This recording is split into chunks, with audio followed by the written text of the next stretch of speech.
Los terremotos y sismos. Los terremotos, sismos, temblores de la tierra son reajustes de la corteza terrestre causados por los movimientos de grandes fragmentos. Por sí mismos, son fenómenos naturales que en casos excepcionales nos afectan. Sus consecuencias son catástrofes, caída de construcciones, incendio de ciudades, avalanchas y tsunamis. Aunque todos los días se registra una buena cantidad de terremotos en el mundo, la inmensa mayoría son de poca magnitud. Sin embargo, se suelen producir 2 o 3 terremotos de gran magnitud cada año, con consecuencias imprevisibles. En 1920, la magnitud fue de 8.5 en China, en la ciudad de Kansanmu. Las víctimas fatales fueron de 180.000. En 1927 la magnitud fue de 8.3 en China, en la ciudad de Xining. Las víctimas fatales fueron de 200.000. En 1976 la magnitud fue de 8.2 en China, Tanman. Las víctimas fatales fueron 240.000. En 1923 la magnitud fue de 8.2 en Japón, en la ciudad de Yokohama. Las víctimas fatales fueron de 143.000.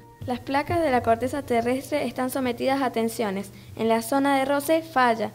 La tensión es muy alta y a veces supera a la fuerza de sujeción entre las placas. Entonces, las placas se mueven violentamente, provocando ondulaciones y liberando una enorme cantidad de energía. Este proceso se llama movimiento sísmico o terremoto. La intensidad o magnitud de un sismo en la escala de Richter representa la energía liberada y se mide en forma logarítmica. De 1 a 9, la ciencia que estudia los sismos es la sismología y los científicos que la practican sismólogos. La estadística sobre los sismos a través de la historia es más bien pobre. Se tiene información de desastres desde hace más de 3.000 años. Pero además de ser incompleta, los instrumentos de precisión para registrar sismos datan de principios del siglo XX y la escala de Richter fue ideada en 1935. Un terremoto de gran magnitud puede afectar más la superficie terrestre si el epifoco u origen del mismo se encuentra a menor profundidad.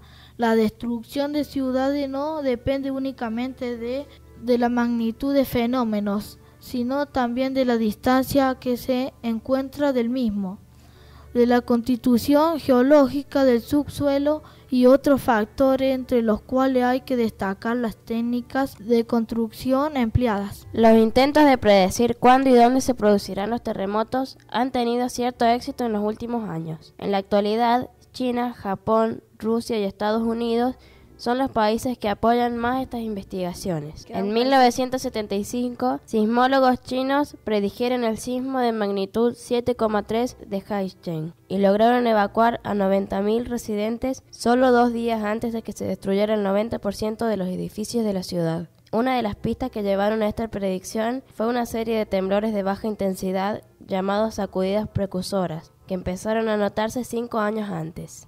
Otras pistas potenciales son la inclinación o el pandeo de las superficies de la Tierra y los cambios en el campo magnético terrestre, en los niveles de agua de pozos e incluso en el comportamiento de los animales. También hay un nuevo método en el estudio basado en la medida del cambio de las tensiones sobre la corteza terrestre. Basándose en estos métodos, es posible pronosticar muchos terremotos, aunque estas predicciones no sean siempre acertadas. El último terremoto cerca de nuestra zona se registró a mediados de este mes, teniendo como epicentro al país lindero Chile, con una magnitud de 8,4 en la escala de Richter.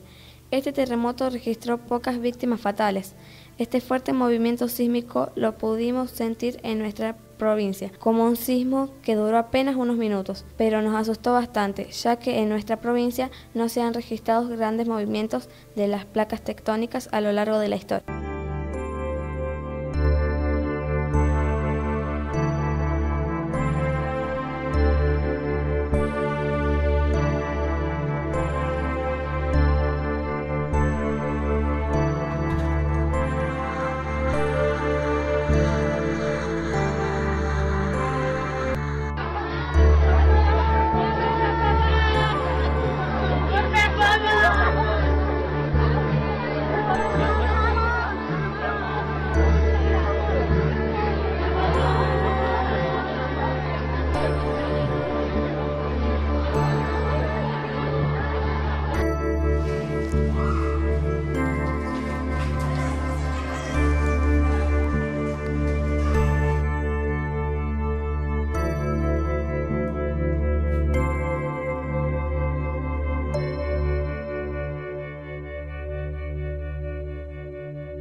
Bom, a gente está aqui em Katmandu, são